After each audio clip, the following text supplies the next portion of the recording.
하나님을 이용하려고 했던 사람이 야곱이었습니다. 처음에 에서를 피해서 라반 집으로 도망가잖아요. 그때 야곱이 하나님께 기도를 해요. 그런데 이 기도가 철저히 자기중심적인 기도였어요. 하나님께서 이거 해주시고 저거 해주시고 하면은 내가 하나님 믿겠습니다 라는 내용이었어요. 자신의 필요를 말해요. 이것이 이루어져야지만 당신을 믿겠습니다 라고 기도를 하는 거예요. 하나님께서 그 기도에 응답하지 않으셨어요. 그렇게 20년이 흘렀어요. 다시 고향으로 돌아가는 그 사이에 두 번째로 야곱이 하나님을 찾아요. 근데 그 기도의 언어 첫 부분이 이거였어요.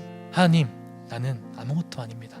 나는 보잘것없습니다. 나는 자격이 없습니다. 야곱이 비로소 깨달은 거예요. 하나님이라는 존재 앞에서 나 자신은 아무것도 아니라는 존재를 깨달았어요. 내가 그렇게 쟁취하려고 했던 복, 가지려고 했던 것들, 자신이 꿈꿔왔던 모든 것이 하나님이라는 존재 앞에서 아무런 쓸모없고 필요 없는 것이라는 것을 깨닫게 됐어요. 하나님의 은혜를 받을 수 없는 사람이 나였구나 라는 것을 깨닫게 돼요. 야곱이 그래서 이렇게 기도를 하고 자신의 두 아내와 아들을 데리고 고향으로 갑니다. 그렇게 야곱이 건너만 가면 되는데 갑자기 어떤 사람이 야곱을 딱 잡아요. 그리고 야곱을 붙들다가 이렇게 말씀을 하시는 거예요. 자기가 야곱을 이기지 못함을 보고 그가 야곱의 허벅지 관절을 치매.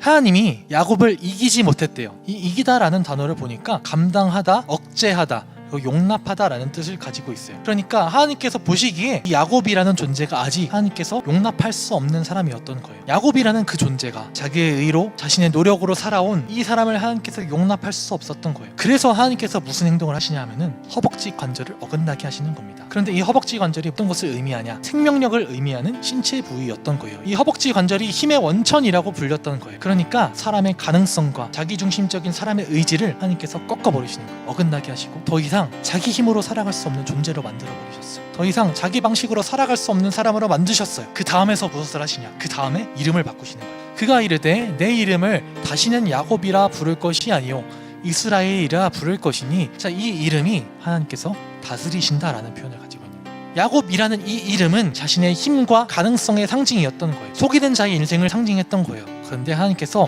그 속이는 자의 인생을 꺾어버리시고 하나님께서 감당할 수 있는 자로, 하나님께서 용납할 수 있는 자로 만들어 가시는 겁니다. 하나님과 씨름하면서 자기의 힘이 아니라 하나님의 주권 앞에 굴복하게 되는 거예요. 엎드리게 되는 거예요. 자기 주도적인 삶에서 하나님이 다스리시는 삶으로 그 삶이 전환되게 되는 겁니다. 그런데 28절에 빠진 단어가 하나가 있는데, 야, 너는 이제 야곱이 아니라 이스라엘이야 하는데 그 이스라엘 앞에 단어가 하나가 빠져 있어요.